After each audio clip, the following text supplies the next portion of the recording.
As a mythologist, I follow Joseph Campbell in taking myth seriously, but not literally. I take myth seriously, but not literally. What does that mean? It means paying attention to mythic metaphors and archetypes and what metaphorical meanings they suggest. The fun thing is that approach works for movies exactly the way it works for myths.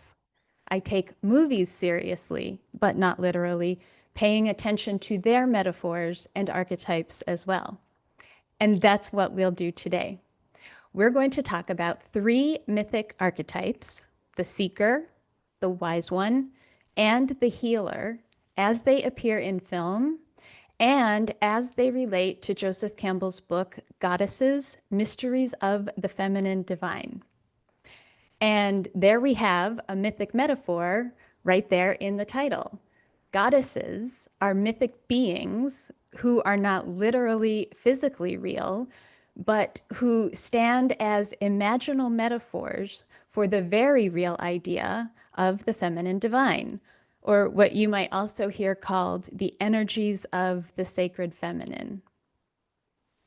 My name is Joanna Gardner. I'm the Director of Marketing and Communications here at the Joseph Campbell Foundation, and I'm also a mythologist. So I am doubly delighted to welcome you to today's webinar.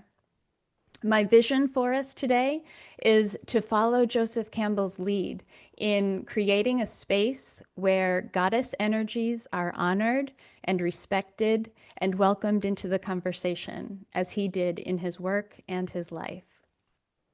Now, archetypes are patterns of personality traits that recur in many ways, many places, and many times, even in many examples across cultures.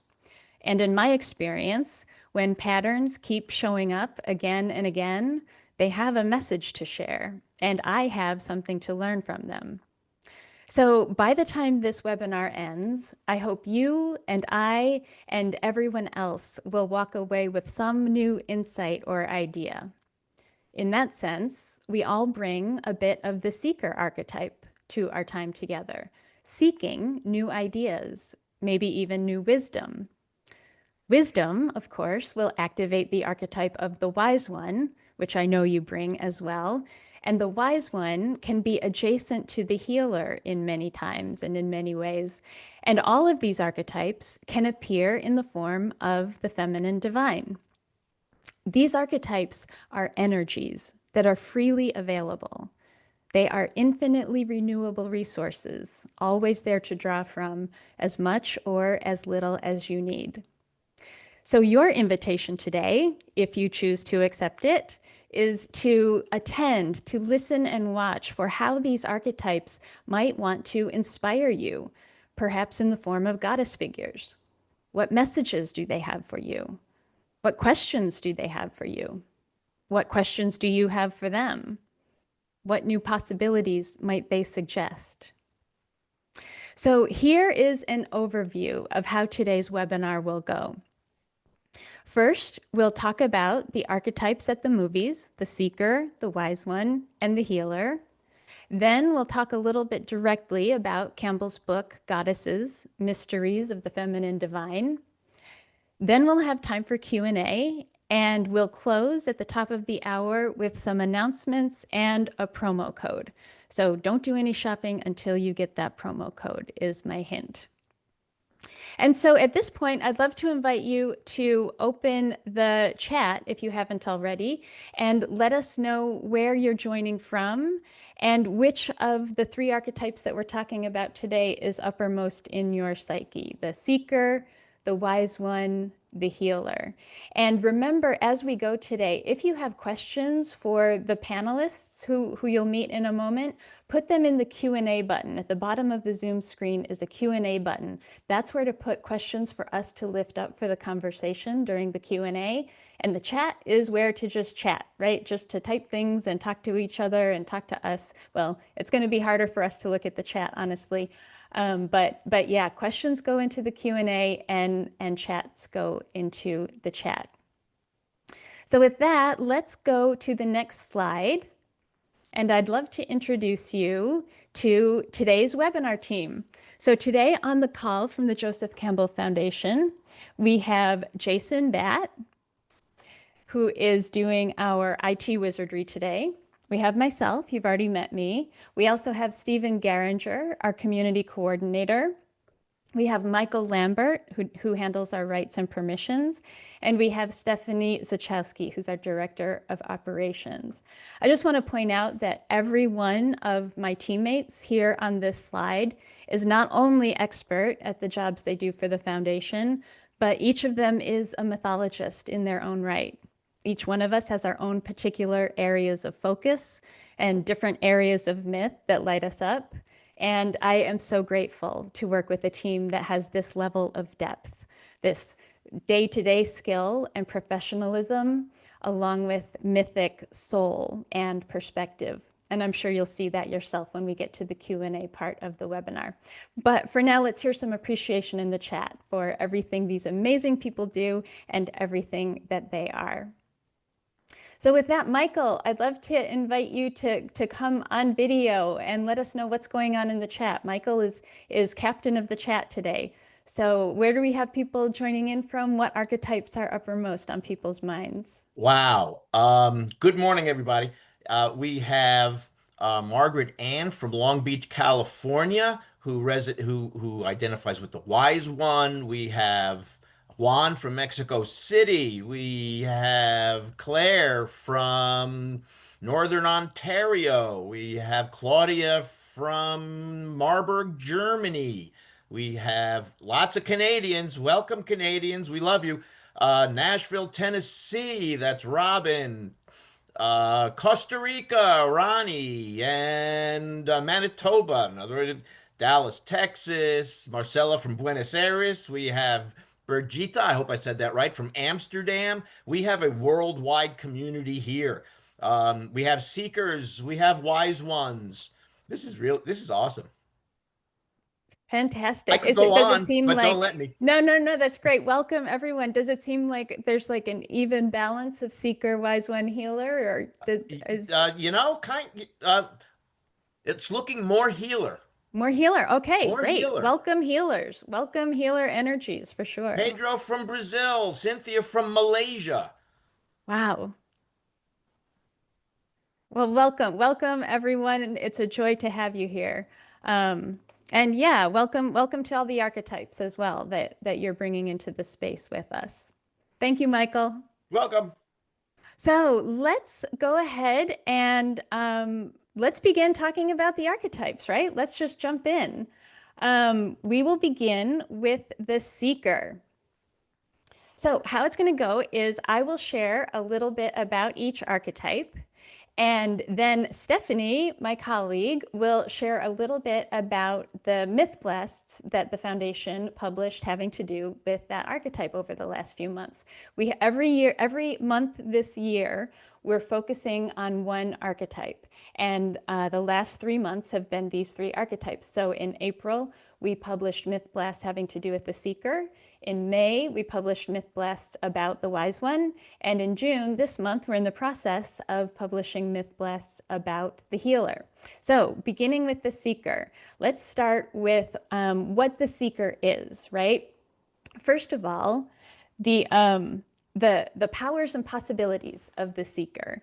A couple keywords here are for what the seeker does well, right? The superpowers, if you will, of the seeker include courage, daring, curiosity, adventure, audacity, faith, optimism, determination, and often the finding, right? When the seeker sets out, many times they find what they're looking for. Sometimes they don't, but sometimes they do.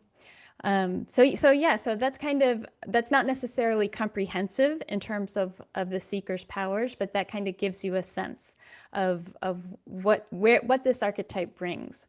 And now with all archetypes, there are also what we'll call shadow traits. And here we're calling them pitfalls and perils, things that this archetype, if left unattended might get up to. So troublemaking, right?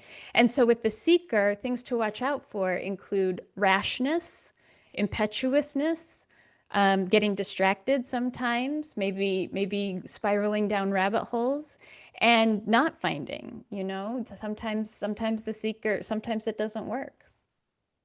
And so, to connect this archetype, the archetype of the seeker, to Campbell's book Goddesses, in Goddesses, Campbell talks about the goddess Demeter seeking, right? Demeter becomes the seeker in looking for her lost daughter Persephone. And during this search, Campbell calls out the scene where Demeter is just, horribly depressed, of course, and only one goddess can make her laugh, and that's the goddess Baubo.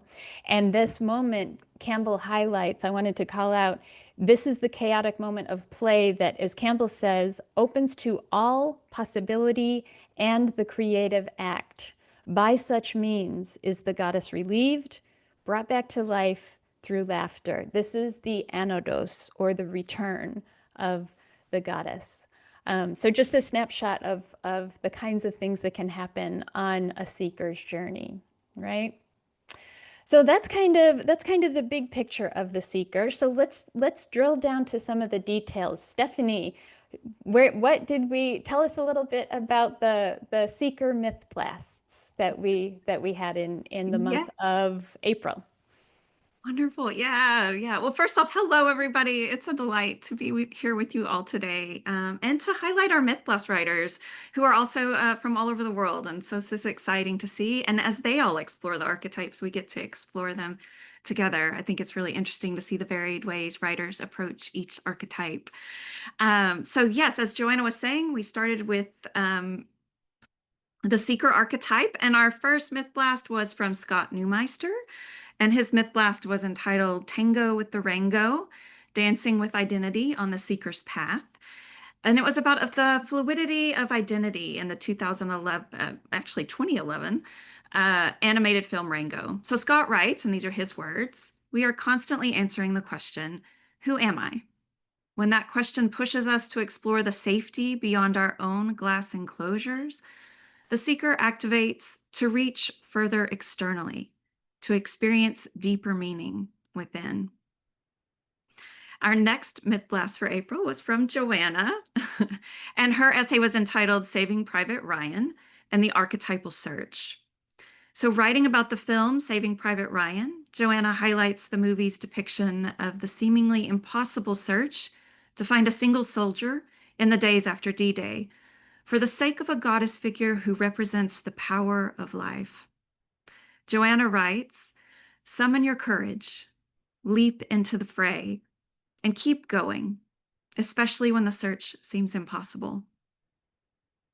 And the next Myth Blast was by Jason Batt, who you've also somewhat met here today. He's doing all the tech wizardry for us. And his Myth Blast is entitled Dreams from the Deep, the Sacred Restlessness of the Seeker's Path. Jason's essay was about the 2021 version of Dune, and he writes, "At the heart of the seeker's journey lies what we might call a sacred restlessness, that divine discomfort that propels us beyond comfortable boundaries." And then our final Seeker Myth Blast was by John Bonaducci, and it was entitled Myth Understood, the Archetype of the Seeker in the Film Ex Machina. This Myth Blast is actually about a triad of archetypes, like Joanna was talking about. They're archetypes in conversation here. He writes about the seeker, the creator, and the goddess. John writes, and this is his quote, "Want a writing tip for free? Make the seeker your star and watch who else shows up." So that's an invitation, and an invitation for you. We'd love to hear from you about other movies that you see or that come to your mind that the seeker archetype is present. And if so, please share those in the chat.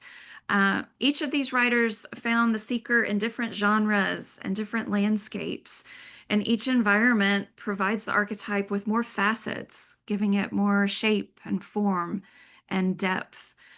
So it's quite fun to explore movies and how the archetypes emerge in movies. So, Michael, do we have any seeker archetype movies popping up in the chat right now? I'm going to invite him to join us. Here I come. Let's see. Joe Marachi says The Truman Show. Oh my I'm still The Truman Show. I'm waiting for others to chime in. I think people are thinking. Yeah, Ah, it is. 2001, A Space Odyssey. Moana. That's Jake. The Matrix, of course, from Juan. Star Trek, the motion picture. The Mission. That's a good one from Robin. And The Wizard of Oz from Stephen. Oh, another Wizard of Oz. The Wizard of Oz. Love There's a this. lot of seeker movies, right? Yeah. That's I it for want now. to, sorry, go ahead, Michael. Star Trek, the motion picture. Revolver 2005, the Guy Ritchie movie. Indiana Jones movies.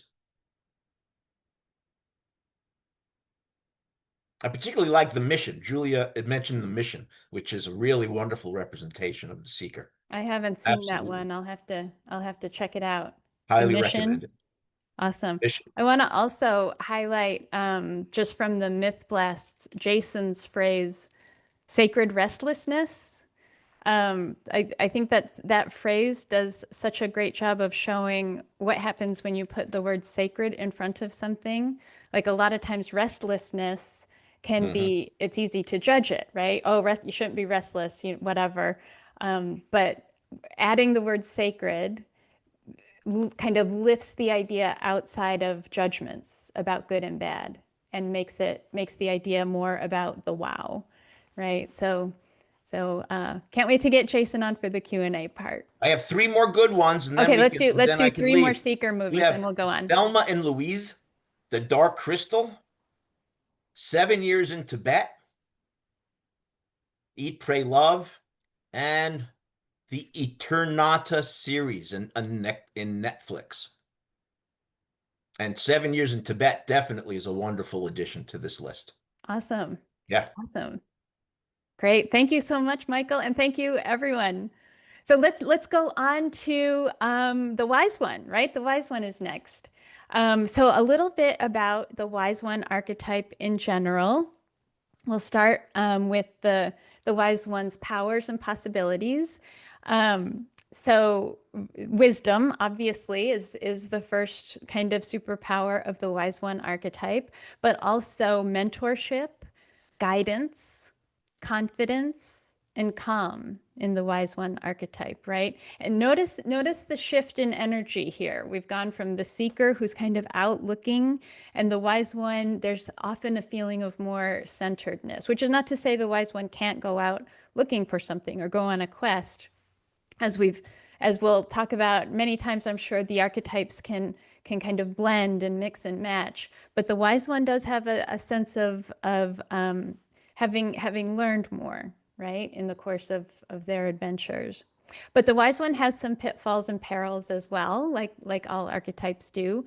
And those can include being stubborn, perhaps, in the confidence of their own wisdom, maybe even being cold or remote, sometimes being bossy, maybe arrogant, and maybe sometimes inflation, right? And in Campbell's book Goddesses, Campbell talks about wisdom deities, gods and goddesses of wisdom, including Athena from the Greek tradition and also Hermes. And he also talks about the wisdom of myth itself. He says the popular way of interpreting the word myth is falsehood or lie, right? Whereas myths, in the sense that I'm speaking of them, are the final terms of wisdom. That is the wisdom of the deep mysteries of life. So myth itself can carry the archetype of the wise one, which is not to say that every myth is complete, is not to say that the metaphors of every myth are completely, true and useful. Whenever we interpret a myth, we have to stay alert for what the metaphors mean, and then use our discernment to decide if this is something that is useful for us or is not, right? Again, exercising the wise one archetype. So with that, Stephanie, let's talk about some wise one myth blasts. Yes. A wise one. Awesome. All right. So we started off this month. The first myth blast was by our executive director, John Booker. And his myth blast was entitled The Wise Eyes of the Goddess, Star Wars' Maz Kanata, and Two of Mythology's Most Powerful Archetypes. So it was inspired by the film The Force Awakens. And John writes about Maz Kanata's how she embodies the wise one and the mother goddess. Maz, he says, broadens what mentorship can look like, not through command or combat, but through the quiet, unwavering confidence that the force lives within even the most unlikely soul. Our next myth blast for the month was by Monica Martinez, and this myth blast was entitled The Lord of the Rings, Transforming Elderness, a journey into the heart of the wise one. This myth blast was about the wizard Gandalf's transformation in The Two Towers. And Monica writes, age alone does not confer wisdom. Where the old one clings to what has passed, the wise one releases, transforms, and renews. The third myth blast is by Joanna, called The Wisdom and Wonder and Bless Me Ultima. And it was about a 2021 movie based on Rodolfo Anaya's classic novel. And in the story, Ultima is a wise one, a wise curandera, a folk healer in 1940s New Mexico. And Joanna writes, Ultima's sympathy creates connections where there seem to be divisions. Wisdom's power then flows through those connections from a wellspring of compassion and empathy. And then our final myth blast for the month was by Leela Pinchetta, called Sherlock, a study in sagacity. And it's about the BBC series that ran from 2010 to 2017. Layla writes, Holmes is like a yogi immersed in the young energy of the mountain, isolated from the world and devoted to the mythical, where good and evil do not exist.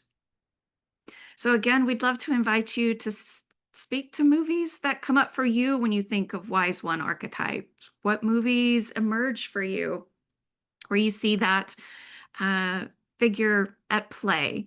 Trying to think of some of that come up for me, but I'm going to invite Michael back again to read from the chat what we're seeing there. Sure. We have Mara chimed in with The Matrix, and Marilyn mentioning Gandalf in The Lord of the Rings, and Juan Merlin in John Borman's Excalibur, which is excellent. The Harry Potter series. Albus Dumbledore, yeah. Yeah, Albus Dumbledore. Sure. Gandhi, good one. The Mandalorian from Allison. Margaret gave us Gandhi. Yeah. That's all for now. It's another prevalent archetype. These wisdom figures, yeah. We already said Obi-Wan Kenobi, right? I don't know that we called it out. Yeah, Someone, we could be better. called out. Margaret mentions Elizabeth Taylor's character in The Sandpiper. I don't know that one. The Sandpiper? Yeah. Highly Cool. recommended. Great movie. The King's Cynthia, Speech. The King's Speech. Lionel Logue.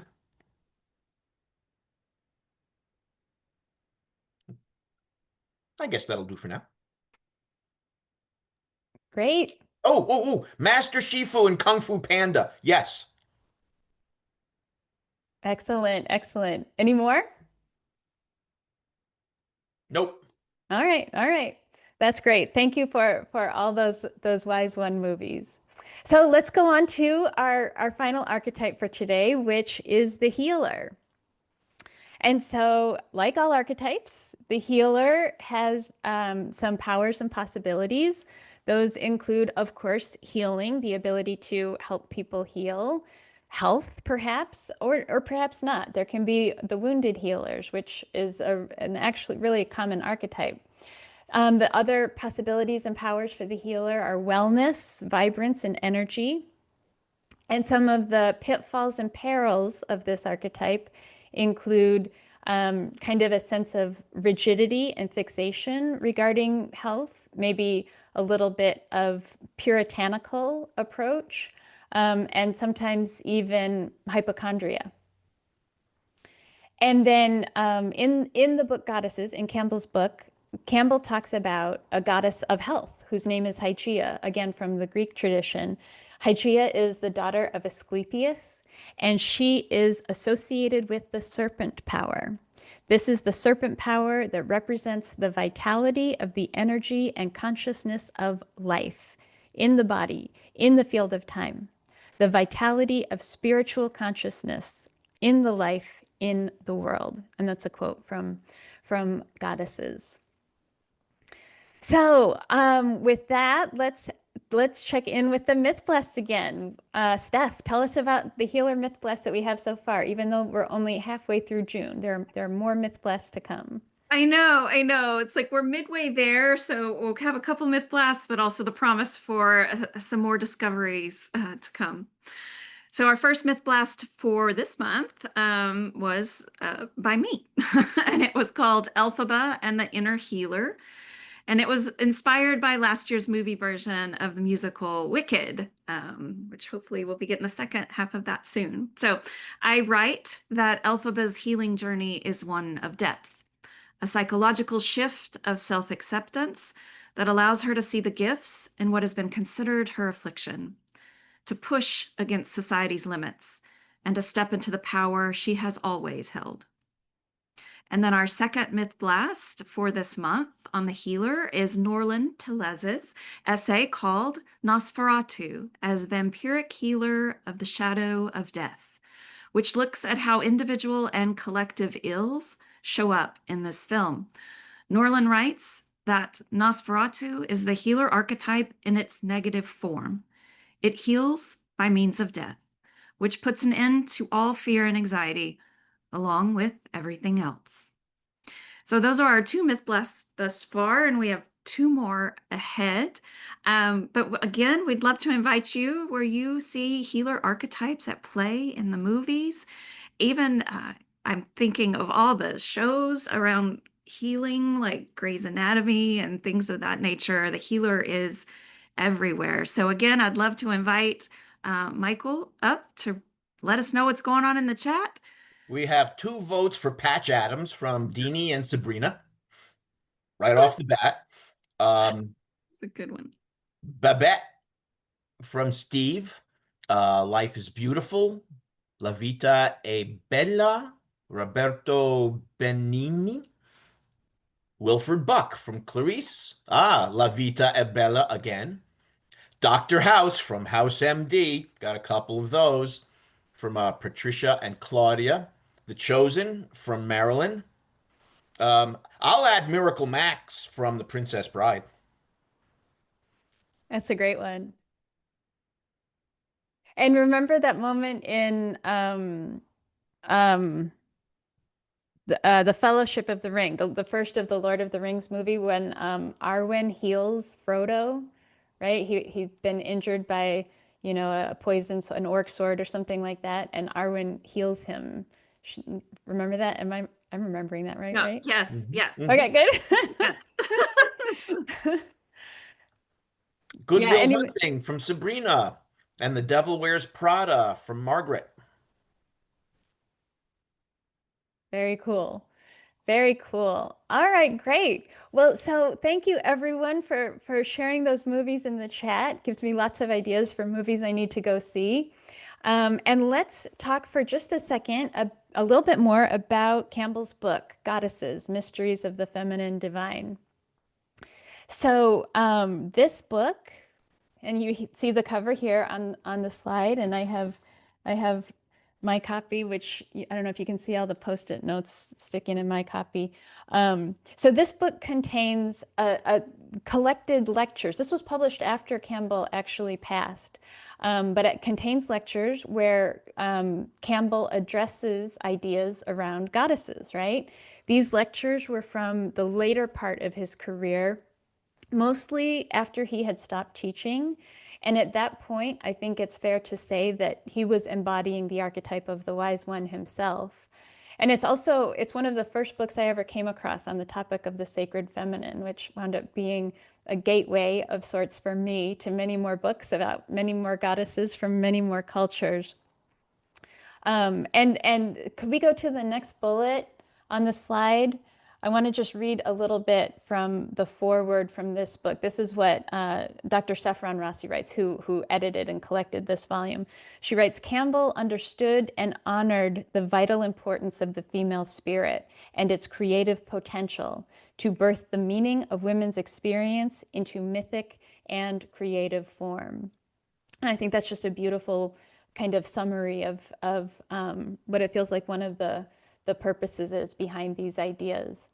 And some of the parts of this book, they might sound a bit dated these days because, you know, these words were first written in the 70s and 80s. But when I listen past the years and when I kind of listen past the decades that have gone by, it's easy for me to appreciate the spirit of Campbell's words and what I hear as affection in them, and how they clearly honor and respect the feminine divine. And I have personally witnessed and experienced how much that can help real world people honor and respect themselves and each other as well. And so the ebook is available at, you know, booksellers like bookshop.org and Amazon. And the ebook is available on our site, jcf.org/shop. And there's also on our site and at other booksellers as well, there's a study guide for this book called Goddesses, a Skeleton Key Study Guide. And Stephanie and I were two of the authors in that book. So I want to make sure you know about that as well. We wrote that book with the intent of helping students and teachers and creatives kind of work with the ideas in this particular volume in the collected works of Joseph Campbell. All right, so I think Michael can be putting some of these links in the chat that we've been talking about. And with that, I would love to open the session up for Q&A. So if you have any questions that you'd like the team to talk about regarding the archetypes, Seeker, Wise One, Healer, and or the book, Goddesses, Mysteries of the Feminine Divine, and or anything else, go ahead and enter those questions in the Q&A button at the bottom of your Zoom screen. It has a little question mark and a thought bubble, at least on my Zoom screen. And Stephen would love to invite you to the floor to take the virtual microphone to handle the flow of the questions as they come in. Well, thank you. It's a privilege to be here. And frankly, I love these webinars. I don't know what they do for everybody else, but for me, it's a joy to know I'm not the only one who's interested in these things. And while people are adding their questions to the Q&A, you know, just a little glimpse of behind the scenes. We generally get together half an hour before the webinar to deal with logistics. You know, is the sound right? You know, how do we put the backgrounds on, little odds and ends? This time, we spent the whole time talking about archetypes and just having a fascinating discussion that I wish we could have recorded. And that's essentially the discussion that we're going to be having now. So if you have questions about the material that's been discussed, about the myth blast, about these archetypes, or frankly, anything, if we can relate it back to these, throw them into the Q&A down at the bottom. The first one I think we'll toss out to Jason, to Dr. Bat. Can we choose the archetypes in our lives, or do the archetypes choose us? I think that's a great starter question. I think it really hones in everything we're talking about when we're looking at the pitfalls, the perils, the qualities of it. We begin to personalize it. I think one of the things about the concept of archetypes that Campbell really highlighted, and remember that Campbell pulled this from you. The archetypes are there deep in the collective unconscious. They exist for all of us. In a way, it's as if we are born with a library card to this great archetypal knowledge. So I don't know if we can actually choose. What we can do is pay attention and recognize how the archetypes are expressing themselves, how they're showing up, how they are being realized in our lives. Joanna set it up at the very top. When I start to see things, repeating, I start to pay attention and say, what is the mystery? Right now, there's a cat walking across, which for me is always the embodiment of a seeker. Cats are notoriously seeker driven. And but I do believe by focusing and pausing and thinking about them, we can learn from them, and we can see and frame our current situation in a better story. I like that very much. It certainly speaks to me. We have a couple questions, and I'm going to be collapsing a few of them together. A couple questions on the subject of the wounded healer archetype. Stephanie, do you mind if I throw that to you? I believe, was it one of your myth blasts that discussed Asclepius and dreaming? It did. Yeah. It did. So we'll let you run with that. Thanks, Stephen. Thanks so much. And thank you for the question. I've quite frequently been drawn to that archetype as a whole. I know the Chiron myth and all of that, and the nature of that, that through the wounding is how the healer becomes the healer and is able to heal. So they find the properties of healing through the wounding. And I think that tension is important. I think really wounding, the process of wounding is quite painful, but there is some aspect of going through that process that opens us to empathy. It opens us to other aspects that are needed in order to really understand how to heal others. And I think as we move into these archetypes and kind of lean into them and expand into them, I think it's natural to move from wounding to healing, to wanting to give back and to help others through that healing process. So that's a bit of my take on that. I welcome others as well. All right. And this next question, I think we'll toss it to Michael.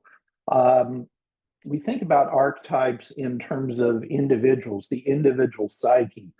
Are there collective archetypes that relate to community or a whole nation or the whole planet?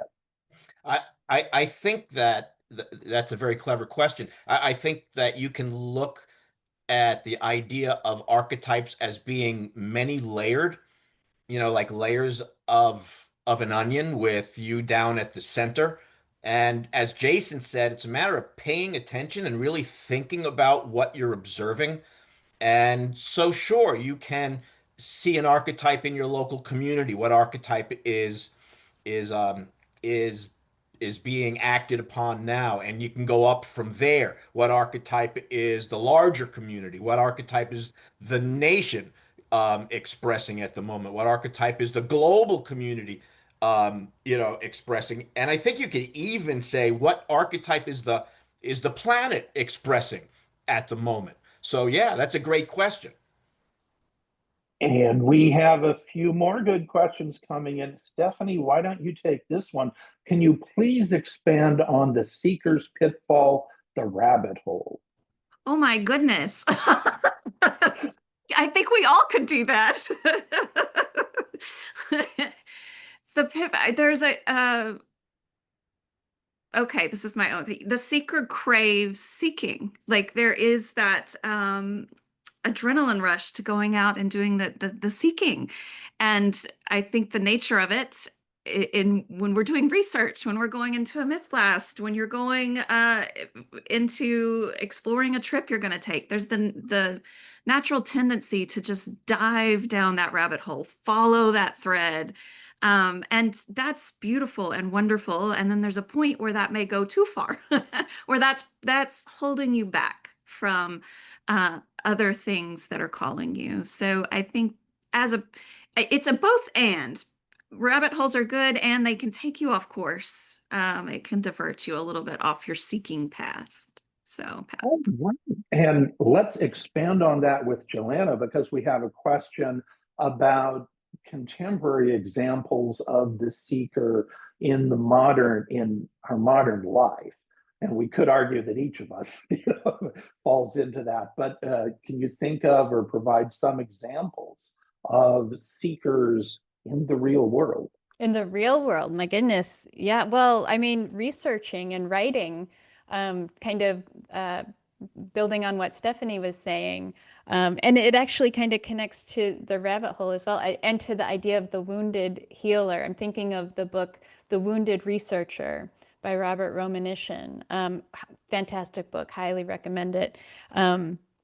And so I will connect real world seeking to creative work, and to anyone anytime who is engaging in writing or painting or composing or any kind of creative work. There's a way in which the seeker archetype is present when engaged in the work, right? At the beginning and the process, and then at the end of doing the work. What's coming up for me is now the seeker kind of steps into the wise one with the work being done. Like, I don't know, I would love to hear everyone else's thoughts, but like, if I'm writing something, there's a sense in which I don't know where I'm going. I don't know what's going to happen. I don't know what I'm going to learn.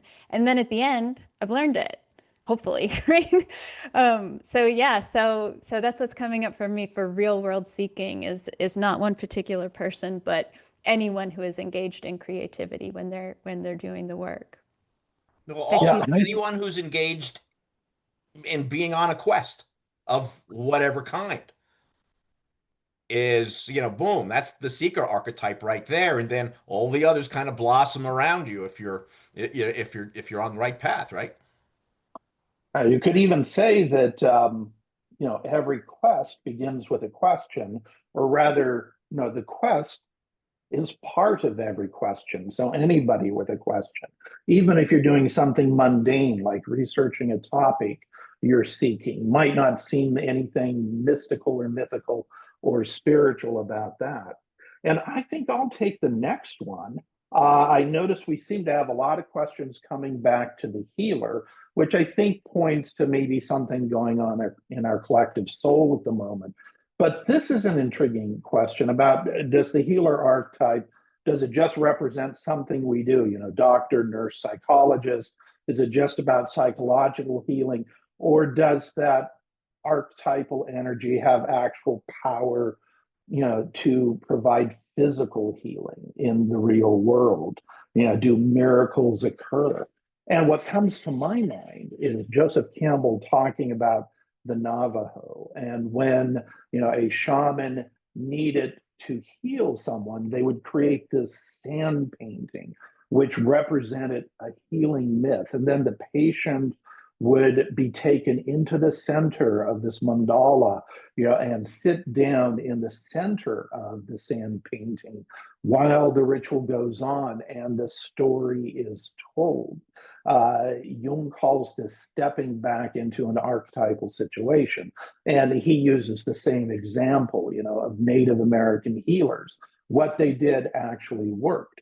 And one example from Campbell's own life, in 1954, he's in Japan, he's on sabbatical, and he goes to a Bushido firewalk ceremony.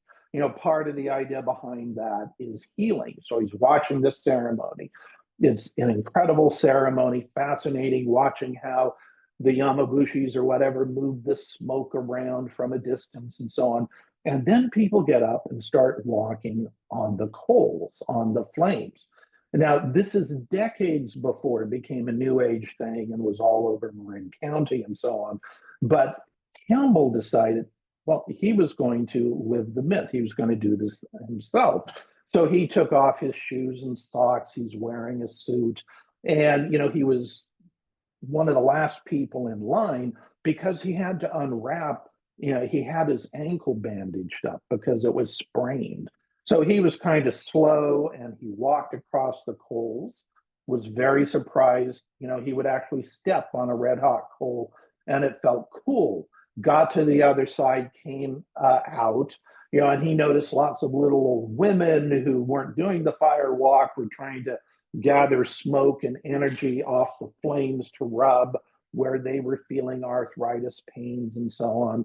He went back, rinsed off his feet where they had a bucket, went to put his shoes and socks on, and realized the sprain had cleared up. There was no more pain. He didn't have to put the bandage on. He didn't question it, didn't think about it in that regard. It's just that was a powerful circumstance for him. Bouncing back. Oh, this is a broader question. And maybe we'll toss this out to, well, Jason, let's throw this out to you. A broader question, maybe for all, what does it mean to be a mythologist? You know what? I actually read that question in the Q&A, and I've actually been thinking about it for the last 2 minutes. My brain really went down because I don't think you have to have a PhD or any form of fun initials after your name to be a mythologist. I think the starting point to that is one, an appreciation of myth. I don't know about everybody else, but so many people I talk about, they hear of a Greek myth or they hear of a Norse myth when they're a child, and just something seems to resonate. But I think it's the moment where you spend just a little bit more time with a myth and you begin to just slowly explore it. And whether that be from a personal perspective, whether that becomes from a academic perspective, you're looking at signs, symbols, ways to amplify it. But I think it's that moment where you move beyond just an appreciation of the myth and you begin to ask what's next or what's deeper. That is the beginning stage to saying, I'm a mythologist. And then for those of us who do this full time, it's when you become absolutely obsessed with that and you cannot look at any story without actually examining it and deep diving into it. And, in the beforehand in our pre-conversation, Stephanie was talking about how her kids were like, can we just watch a movie, Mom, without analyzing it? That right there is the nature of a true mythologist. Every story, every sign, every symbol gets unpacked for layers of meaning that may or may not ever have been there. I'll piggyback on that by noting that Joseph Campbell himself was a literature teacher. He didn't even have a PhD. Mythology as a separate field didn't exist at the time. And he's, considered the primary example of a comparative mythologist, which really helps me a lot because I'm kind of an autodidact myself. I did not get the PhD in mythology there. And another question that I think we'll throw out to Michael, do we live just one archetype at a time? I think I have to go back to my previous answer. It's we are many layered.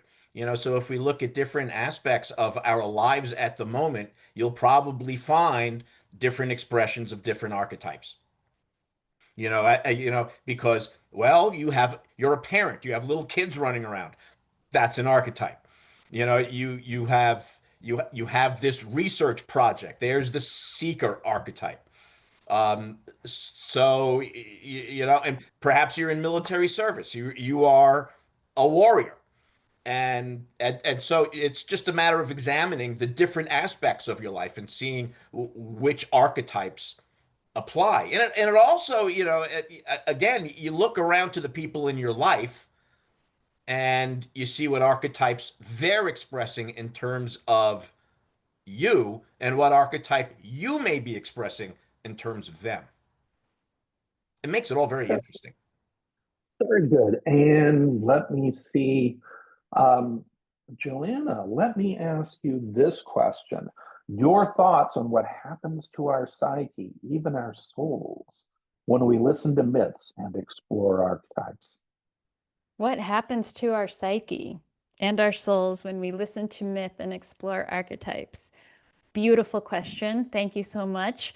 For me, I can't report on what happens to anyone else's soul, but I can report on my experience, which is I feel a sense of dimension, increasing dimension. Kind of like I talked about with the team. Like everyone on this team is a ultimate, consummate professional at what they do in terms of keeping this organization running. And they bring this depth of insight and metaphorical understanding and wisdom. And so that's what I'm talking about with dimension, right? Instead of those 2 dimensions or 1 dimension, it becomes a 3-dimensional experience in my soul, in my psyche. I feel like I've wandered off the question a little bit, Stephen. Would you repeat it again, just so I can make sure your line's muted. Sorry about that. What's the meaning of life? No, I'm sorry. Your thoughts on what happens to our psyche and even our souls, What happens? and a thin line between the two divide when we listen to myths and explore archetypes.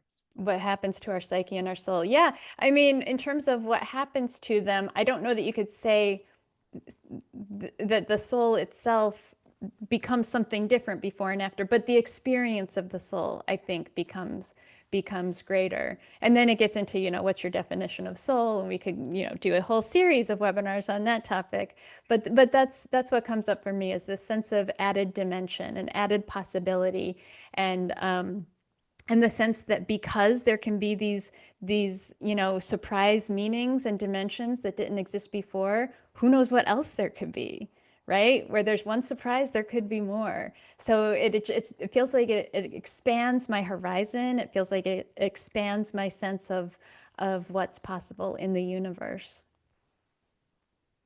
Very good. And one question, try to make this brief. I think I'll field it. Are there any links between mythology and folklore? And yes, absolutely. In fact, I'd like to recommend the opening essay in Joseph Campbell's Flight of the Wild Gander, which I believe is entitled The Fairy Tale. It was an introduction he wrote to Grimm's fairy tales, where he explores, what are the similarities and what are the differences between myth, folklore, fairy tale, saga, and so on.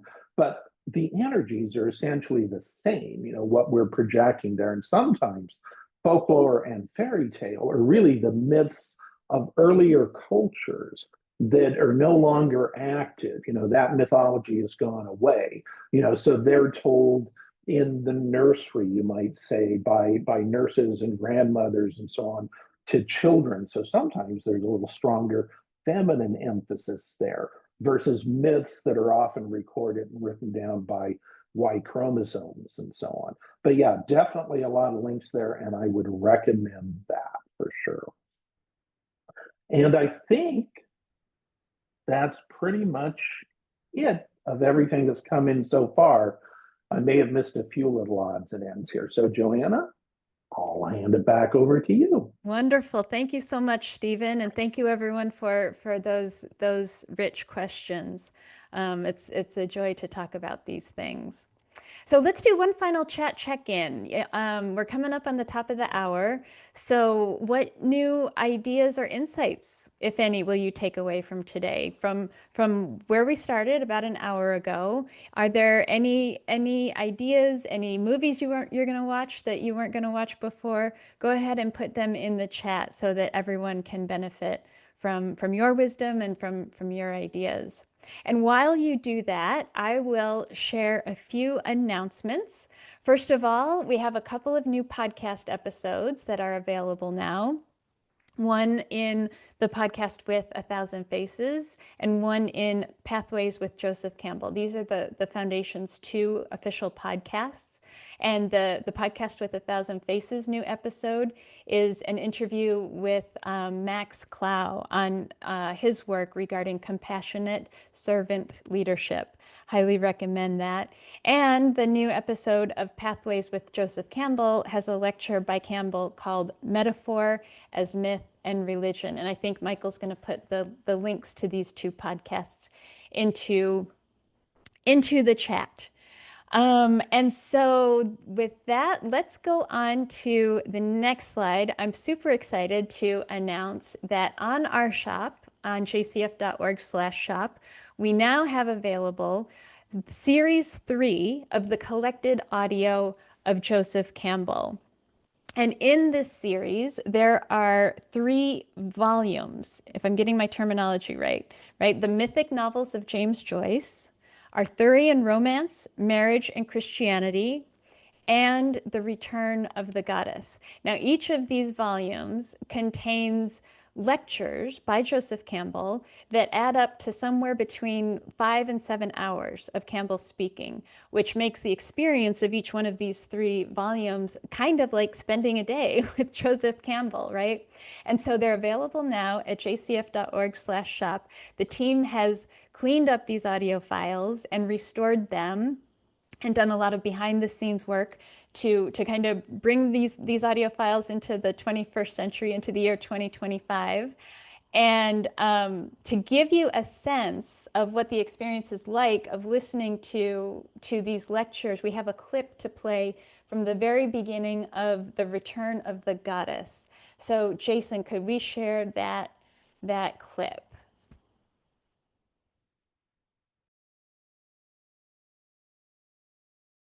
Campbell. Well, I do claim special competence in this delicate cause that I've taken on. After 38 years of teaching young women, gazing into the eyes of the goddess at Sarah Lawrence College, and having received her instruction thereby during this period. This field of study that I'm interested in, mythology, can be dealt with in many ways. For instance, there are a lot of very interesting little problems out around the corners, the sort of things people get PhDs on.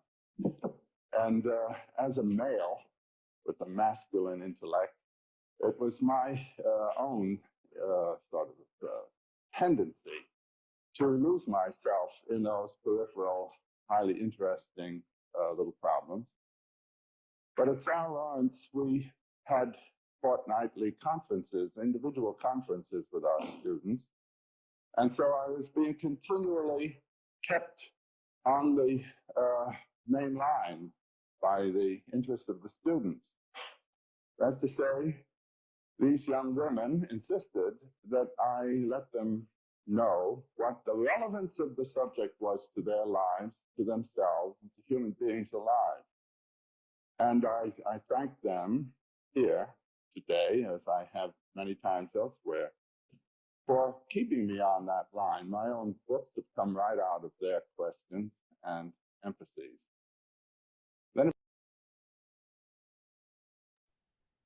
Thank you, Jason.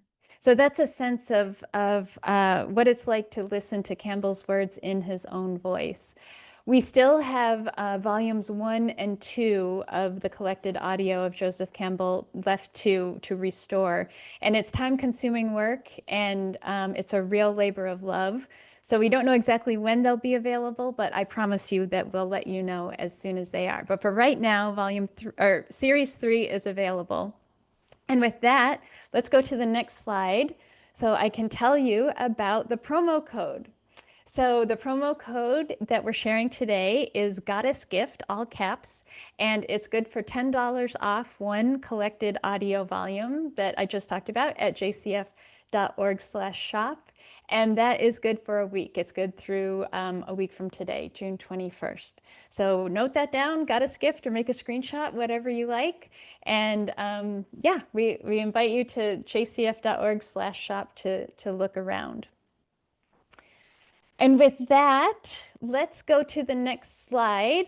Thank you so much for joining us today in taking myth seriously, but not literally, in this discussion of archetypes and goddess energies. We're going to do another webinar in September, I believe. So make sure to subscribe to our email list at jcf.org/subscribe and follow us on social media. I think Michael popped those links into the chat. And you'll get updates on when the next webinar will be. May the goddesses walk with you today and pour their blessings out for you. And we will see you at the next webinar. Thank you so much.